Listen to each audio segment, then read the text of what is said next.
Hey, how's it going, everybody, and welcome back to the channel. Today I'm going to be doing a opening of the Albaz Strike structure deck. Now, you've probably seen about a million of these, so just going to go over it really quickly. In my opinion, a really awesome product to pick up if you're trying to play an Albaz deck. And there's a lot of cards in here that help out other archetypes, like there's a Tri Brigade card, Spriggan's card, and a Soul Sword card as well. I don't know how impactful those are going to be for their respective archetypes, but we'll just go and get right into it. Just going to go over some of the cool reprints that you can get in this set. Overall, pretty awesome, but in all honesty, you'll probably, if you're not a brand new player, you'll probably just be picking up these singles. But if you are new to the game, then this might be a pretty decent product to pick up if you're looking to buy something. A lot of awesome reprints and just a pretty cool deck overall in the Albaz archetype. So we got the new Tri Brigade card, and then the Sword Soul, Spriggan's, and another Sword Soul, pretty cool. And then some new fusions for the Albaz, pretty cool. And then of course the branded fusion, one of the cards that is the more sought after card in the set, just because there's going to be a pretty strong deck using that card in particular. And then we got the two traps that are supers that aren't going to do too much. I don't think they're going to be played that much at all, but they're there. And then of course we got the Albaz reprints, and pretty cool reprints overall, and that is the Fleur-de-Lis, especially if you're looking to play some sort of Dogmatica engine. Really nice reprint. And then we have the Red Eyes Darkness Metal Dragon. Always nice to see a reprint for this, just for any dragon deck, like Dragon Link or anything like that.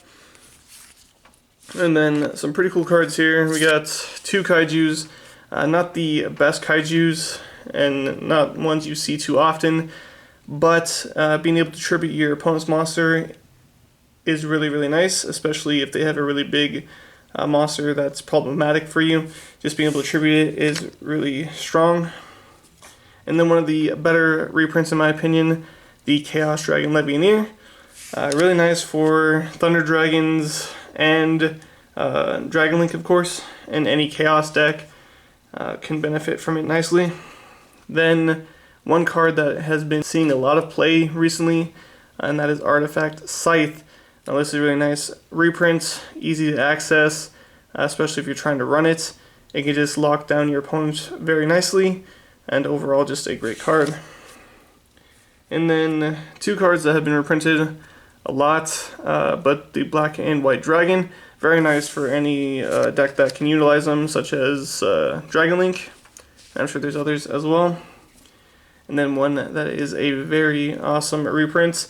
Nice to see it in a common for the budget players and newer players, and that is Starliege Seifert. Really nice for Dragon Link, and Photon Galaxy has been playing this very nice. Then we just have a couple of extra cards here, Summoner Monk. And then we got two hand traps, which is very nice for any new or returning players if they pick this up, and that is Ghost Ogre and Snow Rabbit and Effect Veiler. Now Ghost Ogre has been seeing a lot of play recently, which is nice, and then Effect Veiler has been reprinted a bunch, but overall a very strong card.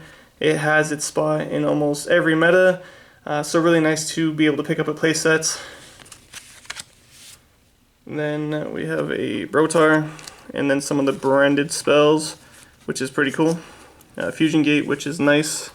Fusion Recycling Plant, Gold Sark, and another pretty big reprint, especially for budget players, of course, and new players. That is Paw of Extravagance.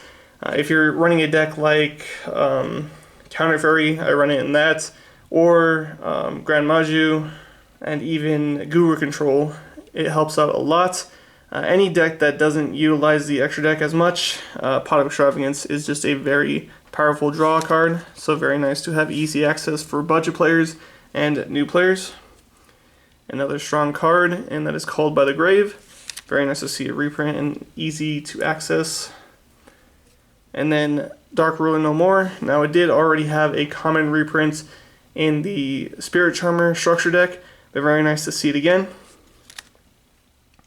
And then nothing too great in the traps, except for 2 that I really like to see in the reprint, and that is there can be only 1, a very nice control card, and Dimensional Barrier.